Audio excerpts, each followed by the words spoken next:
welcome back. This is another episode of our Friends of Fear series, and this time I'm joined by my friend Shauna Thompson. And I met Shauna originally through a gym that we both went to, going to the morning classes, and you just can't help being drawn to her energy. It's so uplifting, so refreshing as well. It was great for those 7 a.m. gym sessions. And it really comes across in this conversation that she has this real drive and like passion for enjoying life.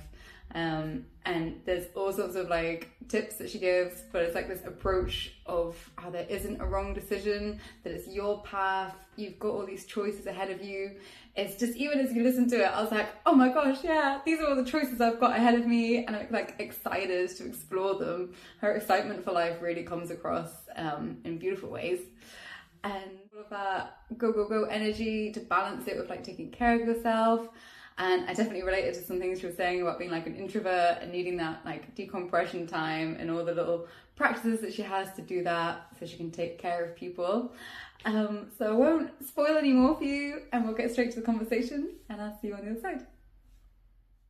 First question for you is, when I say befriending fear, what does that mean for you? Befriending fear. Ooh, I love that. Befriending fear. I think for me, it's embrace fear. So it's like, feel it and do it anyway. Yeah. You know, so it's just kind of one of those that you're just, I feel like I've done so many things that I was petrified of. And I just did it anyway.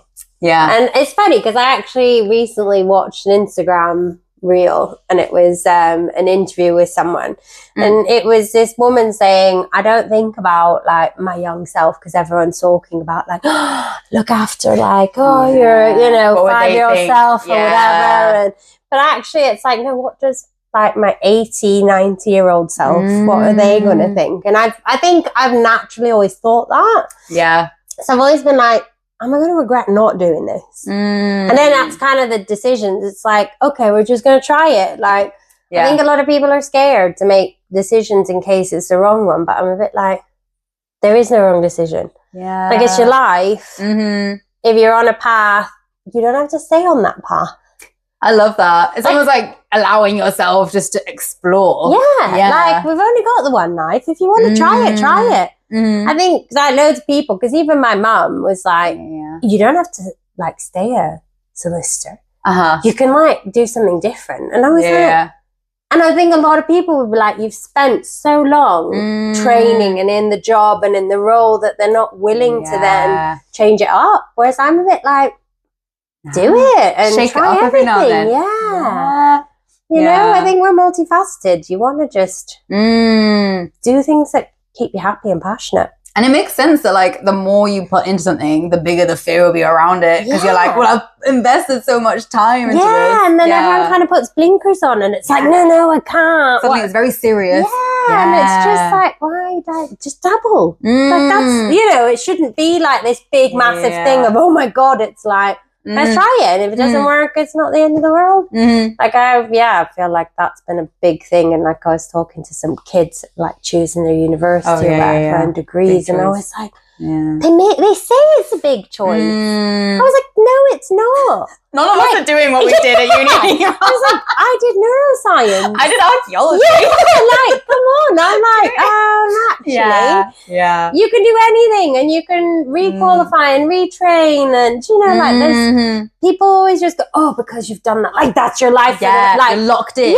And it's like, I'm sorry, at 18 or 16 or whatever, no one knows what they want to do. Absolutely not. So I'm like, do something. I still feel like I'm figuring it out. Like, I know, and then I'm like, oh my God, I'm 35, I'm an adult, and I have a baby, and like, and I'm like, adulting.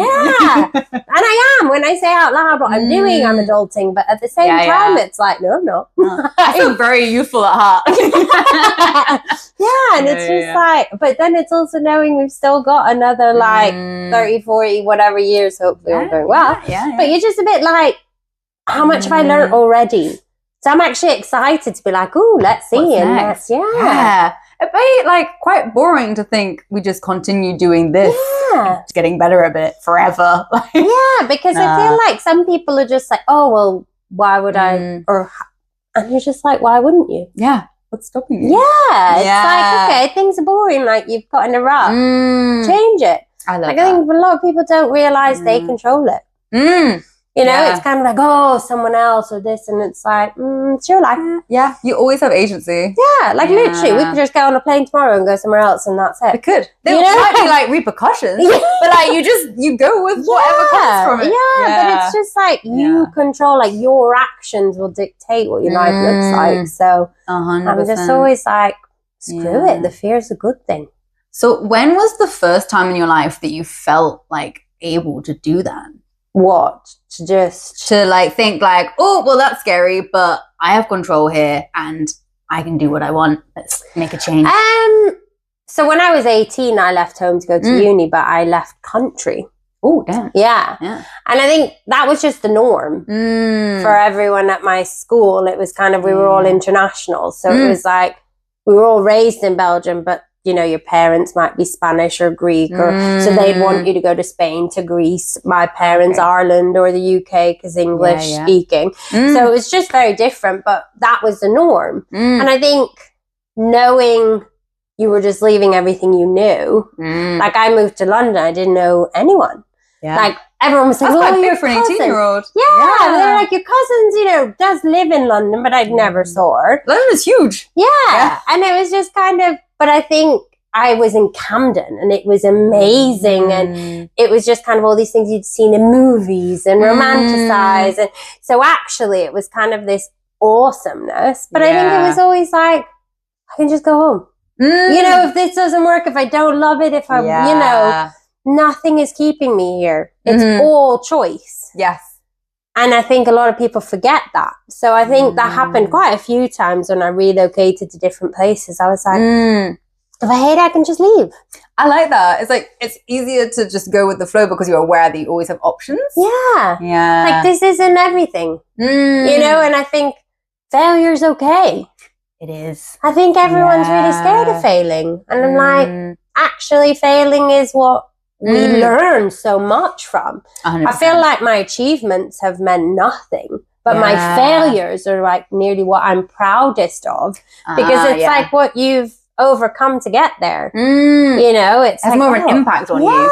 Yeah, and you also, I think, have to face yourself and face things that you're not good at, and you're overcome and find a way around them. Whereas I think your achievements, yes, okay, to a degree, you can obviously be proud of them, but it's more just, I feel like I learned so much more from failing than I ever did from achieving. It's kind of like when we were just chatting as you arrived, it's like that celebrating how you've overcome stuff. It feels bigger than celebrating like, I really worked for that and I got it. Like, because you're just a bit like, well, that was the plan. That was the trajectory. Yeah, why wouldn't it fail? Yeah, so you're a bit like, whereas when things fail, it's like, okay, we've got to reevaluate and we've got to try something different and think differently. And so I think there's so much more than that. Yeah. Did you get much of that when you were in uni, when you came to London?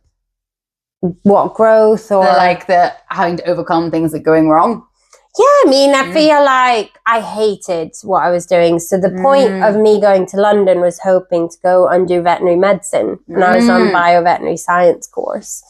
And when I was there, they basically said, because you're international, you can't. Oh, damn. And I was like, And I was like, okay, well, look, I love London. Maybe I could do the course I'm doing. It was all animal testing. Okay. Which I was like completely against.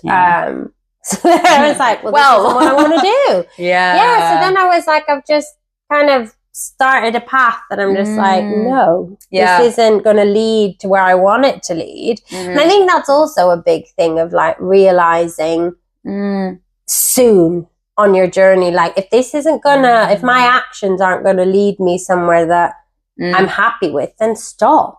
And change. Don't just go down and follow when you already know this doesn't feel right or this isn't what I want. Because I feel like a lot of people do that. I wonder why they do. Maybe like social pressure, family pressure. I think there's like a lot of it where it's just like, like I know, obviously kind of from history, quite a few medics, and it's just like a lot of them just went down the route, and pretty much most medics I know, because their parents wanted them to. It's like the done thing. And then they were like, well, I'm halfway through my degree. I'm not going to stop now. So let me just continue. But then it's like, you don't want to live your life for someone else. Yeah. If you're not getting anything out of it, why continue? Yeah. But it's then kind of like living for someone else to make them happy, to make them proud. But I'm always like, at the end of the day, it's just you. Yeah. You know, no matter what, everyone's going to fall away at some point in your life. So it's like, you've got to be happy with your own decisions. How do you know what's right for you?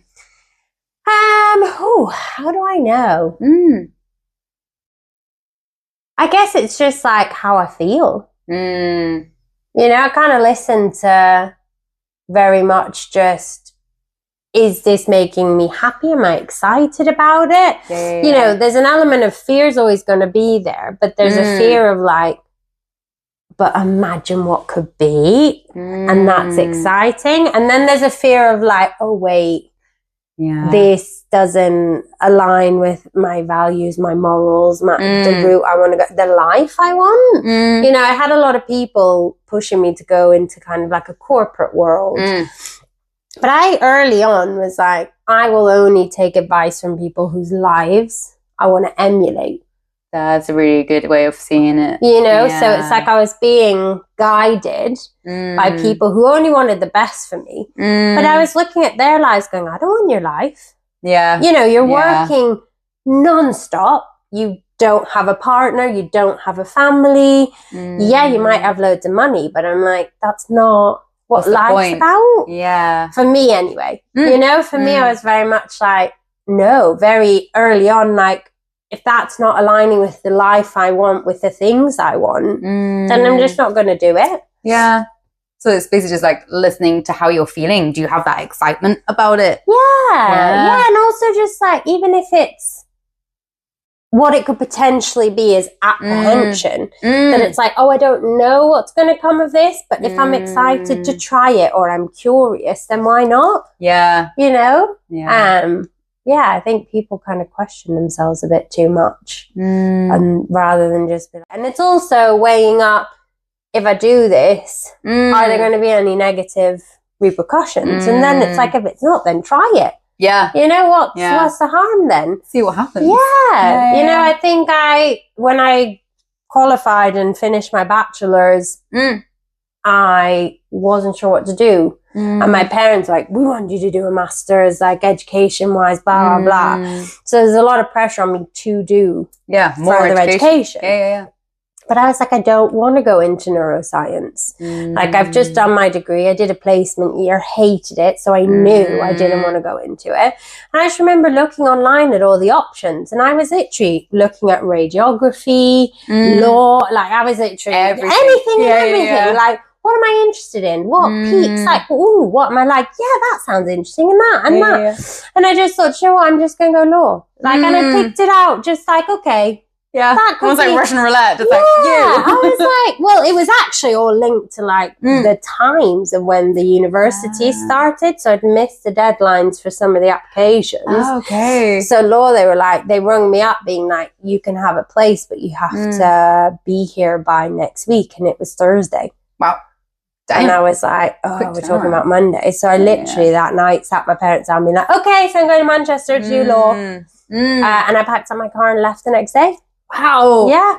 Yeah. I was like very serendipitous. Yeah. But I was like, I could hate it. And I'm like, but I'm going to try it. And I'm like, it'll give me options at the end of it. Yeah. So one thing is I could love law and then I've got my job and career set up, or I'll hate it, but at least it gives me options because you can kind of transferable skills and all of that jazz. But so it's always just kind of been like, try it and see. Nice. Yeah. Yeah, I love that. The most important experience for you of feeling that fear, but being like, no, how am I feeling? What are my options? And doing something else. Probably the law. Doing the masters and just choosing law, because everyone was telling me don't do it. And everyone was like, you don't like exams. You're not particularly good at them, because I hadn't proven to be to date. But I was just like, no, I want to do this and I want to do it for me.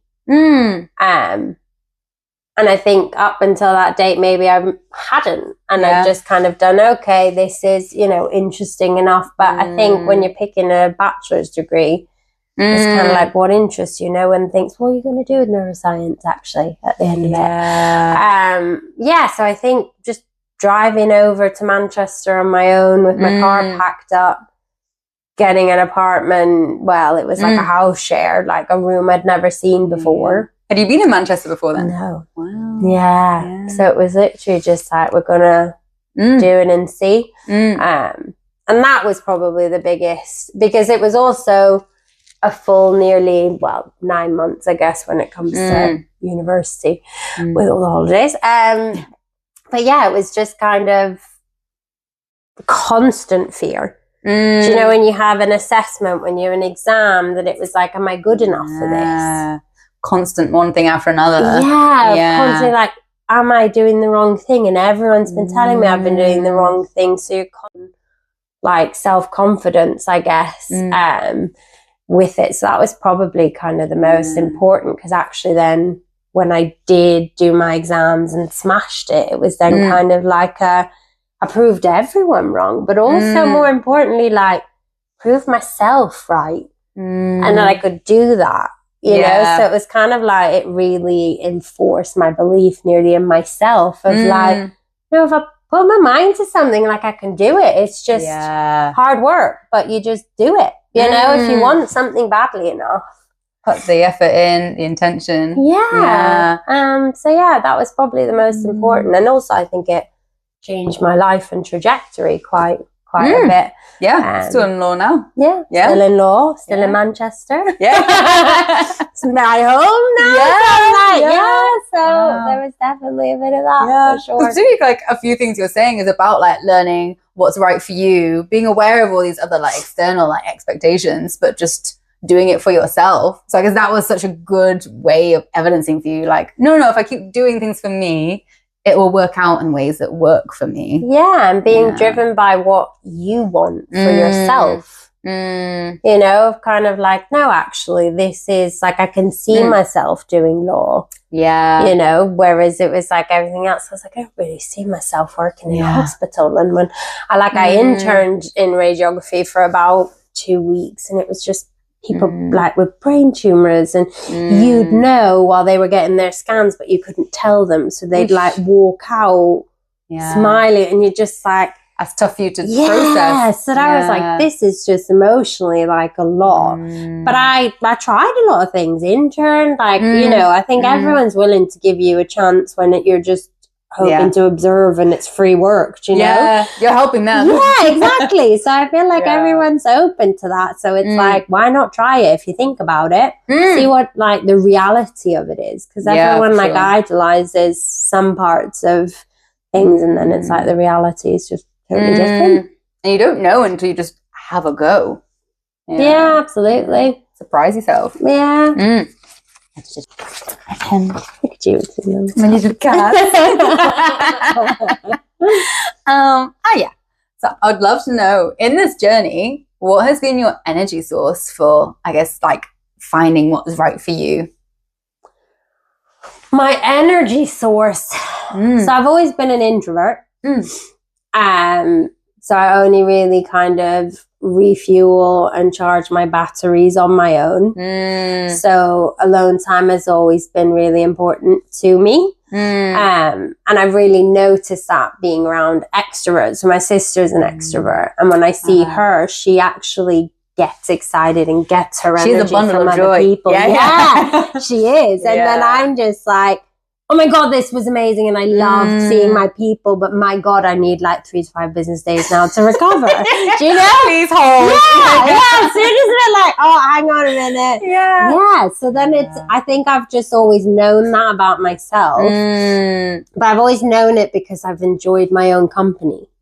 Do you know, I've never been kind of like, oh, I need to have other people around. I was very much like, oh, I'm going to stick on my show, and I'm just, you know, I'm going to have like my snacks and I'm in my pajamas or whatever, and I'm just snuggled up, and that's my space. So I've always found that I've just needed kind of nearly to unplug from everything, even if it's just for an hour or two, but just having that time to myself. I've often felt my own kind of energy, I guess, coming back from that. I've been like, okay, I can take things on, I can do this, and I notice it in my own kind of demeanor and everything, where I'm just like, oh, I'm just not handling things like I normally would, or I'm just kind of getting a little bit frustrated, or kind of things are irritating me, whereas normally things that just wouldn't, and you wouldn't even think about them. You're like, why is that? And then it's like, okay, we're just gonna take a minute. Plus, I love Disney movies, so it's comfort. Also They go on a Disney. It's like my happy in Mulan. Singing along, and so that's definitely. I can definitely relate to that. Like, I need lots of solo time, and I love my own company. I love nothing more than like a solo holiday. I'm like, let's go, let's do all the whims everywhere. See, that's one thing I've never really done. So I've like traveled a lot for work, for purpose, for interning, but I've never just been like, me on my own, I'm gonna just go explore somewhere. Just because it's interesting. Yeah, but I think maybe it's because I have less interest in history. So I'm just I'm happy in my own space. And then I was like, I just get burnt in the sun. The Irish is very strong. So I was a bit like, where would I go? I'm just like, maybe in the snow. But I think then I don't. So I just, my little house, my little space, my room is always and just it works. Yeah, for sure. Do you feel like you have a sense of purpose? Oh, do I have a sense of purpose? I think yes. What that purpose is, questionable. To be confirmed. I think becoming a mum really does like give you a purpose, like to a degree of like you can't be slacking. You know, it's kind of like if you don't want to get up today and you want to have a lazy day, you don't have a choice. Up you get. You know, and it's like there's no off switch. No. So it's like, you know, you have to get up with her. You have to kind of keep her on track. But then it's also you're wanting to make sure they're happy and they're okay and they're learning. And so then it's kind of like your purpose is really just to kind of grow them into like a really happy, content individual. It's not gonna kind of take any shit. She's amazing already. Even just the sassy expression, I'm like, never change. So it's like I want her to be fierce, and I don't want her to have to rely on anyone, and I want her to like know herself, and you know. So I think she has definitely given me a lot of purpose. But before then, I feel like I always just did feel like, but I think it was driven by what I wanted and needed. You know, of what makes me happy and the people around me happy. So it was just kind of more driven by that. Like my family and friends have always been important. So it's always kind of, I guess, the purpose of just kind of making sure everyone's happy and content, and if not, kind of can I just be there and present with them, I guess. It's that real, like, it feels like you have a good balance of like taking care of yourself so that you can be available to help the ones you care about most. I think that's kind of, to me, that's what life's about. You know, I think it's like when I think on my deathbed, not going to be like, oh my God, I love that I had this really fancy car, or that I earned this much money, or, you know, I'm like, I want to make memories. So when I'm like, and that's been a thing for kind of a long time now, where it's like, I love giving gifts and presents, and like, I'm very much like, no, I want it to be us experiencing something, because that'll never, let's go do something together. That'll never go away. So I'm like, you know, I kind of want to do that instead. I want to be like, okay, what do you want to do? Let's go to a gig, let's travel, let's and create memories, rather than like, here's a thing. You know, I want to be like, no, let's build something that we're just not going to forget, and be like, oh my God, we can laugh about it when we're in our 80s. Exactly. So I think that's always been my thing. It's like human connection and interaction is probably the whole purpose to me of kind of life, I guess. You definitely, even from like sharing your experiences here, it's like you very much are quite an adventurous soul. Like you're throwing yourself into things just to like connect with yourself, connect with others, see what happens. But we've only got the one life. Like I'm not religious, so I don't think anything I do on this life is gonna make my next life better. Yeah, so I'm a bit like, so what have we got to do? It's like, let's make the most of it. And make your own meaning. Yeah, basically. But when you say purpose, it always makes me think of like religion, very much so, which I'm always a bit like, nah, it doesn't it doesn't sit well. Just I think more like I'd love to have religion, but I struggle to connect with it, and then I also struggle with a lot of people and how they utilize it. It's hard to engage when you have all that on your mind. So I think for me it's just very much like what drives me. For sure. Yeah, your family. Yeah. Nice. And friends. And friends. Yeah. Because I think your friends, especially when you like relocate and move away, your friends become the family you choose. Oh, 100%. You know, so then it's kind of very much like you're picking specific people and personalities and energies that you're like, oh, you just make me happy. And that's what, you know, life's about. It's like walking away from something like, my heart is full. Rather than being like, oh my God, like mood hoovers I heard about. And I was like, mood hoovers. That's such a thing. I love that. When you walk away from somebody, you're like, you just give them back. So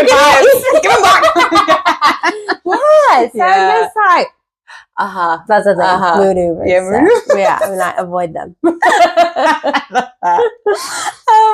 And how do you do that in practice? That sort of taking care of yourself and looking after your family. How do you keep doing that on like a day-to-day basis? So like my sister's my best friend. So we ring every morning. First thing we get out of bed, we're FaceTiming. That's cute. And then not before bed, because I think it's like with my daughter going to bed and her husband coming home, we then like meet, so right after work, just before Kaya's bedtime, and then her husband coming home, we then also FaceTime. But then we're also just messaging all day. I then have a family chat.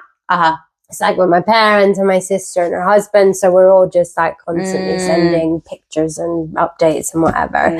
And I think I look after myself. Like I think a lot of people sometimes see that as really selfish, but it's like I can't show up for anyone if I'm not okay. And there are times where I just haven't been, and like obviously with everything that happened in my life that you know about, especially recently, everyone showed up for me, you know, and it was just kind of like everyone rallied around me and basically kind of didn't want me alone. Obviously I was heavily pregnant as well, so it's like in case I went into labor, they were there to like but I think it's just kind of being present and for other people, you know. So it's like I think a lot of people put a lot of emphasis and pressure on, I need to do something for them, but I'm like, no, just be there. Do you know, it's kind of like company is so much more important to just like, rather than trying to fix something, you know. So I think I make sure I look after myself, self-care. So I go to the gym, super helps with just like, I guess, the mental health and just moving your body, and also doing different gym classes and stuff just to kind of challenge you and meet new people. But it's always kind of just been stick on a movie, stick on a show, and just kind of pajamas and fire on. And, you know, I've always been a home bird. And I think that really kind of resonates with me to then be able to look after everyone else when I've had that. Plus I love a good spa day. Oh yeah. So like sauna, in the sauna, room, and like a good massage, and then like I'm ready to go. I'm getting so much from you that it's like it very is the experience of life that drives you. It's not like things or like outcomes. It's like, how are you feeling in that moment, the memories that you're sharing, how connected you are. It's interesting. I guess I never thought about it or think about it, and so it's interesting to like have it then being set back, like shown back to you. Like holding up a mirror and be like, okay, that works. I think that became a real thing as I like entered my probably like early 20s. I really started shifting into like wanting to make experiences over just like material things. And I think it's also like losing people can also then just add that like the time you have isn't a given. 100%. So it's kind of like I want to like remember the memories and, you know, the moments that were had and the laughing over things rather than like anything else, you know? So I think, that's a big thing. Really relish the moment. Yeah, for sure, because you just don't know what's kind of coming around the corner. That's true. Yeah. That's true. Our next question is, how do you imagine the next phase of your life? How do I imagine it? That's a tough one because I feel like I'm at a crossroads currently. So I don't know how much detail we're going into or not, but got a divorce on the horizon. So that feels like a massive just shift in my personal life, and also the life I thought I was going to have, especially having a very small child. You know, I pictured us having kind of this family unit. I pictured having a second child to have, you know, she has company. So I never ever imagined just having one child, and I never imagined being a single mom, because I think I also planned and picked my partner. So I thought, like, we've been together nearly a decade. I picked someone I thought we were a team and we were building something, you know, alongside each other. Clearly that wasn't what he was thinking and doing and everything. But as a result, I think it like fundamentally shattered everything I had thought and planned for my entire life. Like when I was a kid, that's all I ever thought. And now I question it because I'm like, is that just what I was raised with? So I wanted to mirror what I had. You know, parents together, and I had a sibling, and she's my best friend. So I wanted my daughter to have a sibling. But now I'm like, at this stage, I'm like having to reevaluate everything. But it's actually kind of making me quite excited because it means like everything could be new. It's like you were saying about the options. You've got so many options now. I have all the options available to me. You know, I could relocate to a different country. I could change my career entirely and just do something different. Like, there's so many different things that it's then like, I don't know. And that I'm kind of okay with that. I think the divorce process also leads you into just not knowing. And my ex has dragged it out. So it's kind of gotten me to a position where I'm comfortable in the not knowing. That's good. And I'm comfortable in having no idea what's coming tomorrow. And being okay with that. How have you found that comfort with the unknown? I really struggled. So I think that was like a real difficult thing. And I don't know if that's like the journey of divorcing, because I started to see it with one of my friends, that you want to like get control. Do you know? So like it happens and you immediately like, right, I want to like buy a house. I want this. And that you start looking on the market and you're like, okay, this house will be perfect. And then, but actually you can't do anything. You can't just just fix have it. to wait. And I think that's a mode that you go into of like, I want to do everything, I want to do it now, rather than maybe sit in it. Like you kind of want to like, okay, no, I'm going to own this and let's move on. But actually there's very much an element of you can't. You know, like I'm talking about 1.5 years and nothing's changed. So there we have it. An abrupt end to this one. The microphone stopped working. Right at the end of a final question. So I'm just going to leave you on a cliffhanger there of what comes next. So she's going through the divorce. It's all this like having to sit with it. You can't just go into controlling the situation. And she started to go into where she's going next and some really exciting prospects for her. Chuffed for her. So we'll just have to come back for another conversation and see what all that was about. And I'll have some microphones with the next one we recorded actually later that day. So the one after we'll have beautiful sound again. So apologies for the tinny noise in the next one. But but this conversation with Shauna was really inspiring. It's this really refreshing approach to failure. And I've always known, failure is like, you learn from it, it's more helpful, but I've never quite heard it in this view of failure. Actually, you get a greater sense of achievement from when you actually make your like main achievements in life. And I definitely have felt that when I've gone through that myself. I'd really love to know if you've had any similar experiences, if there's anything that's gone off plan and actually that's been the most helpful for your own growth.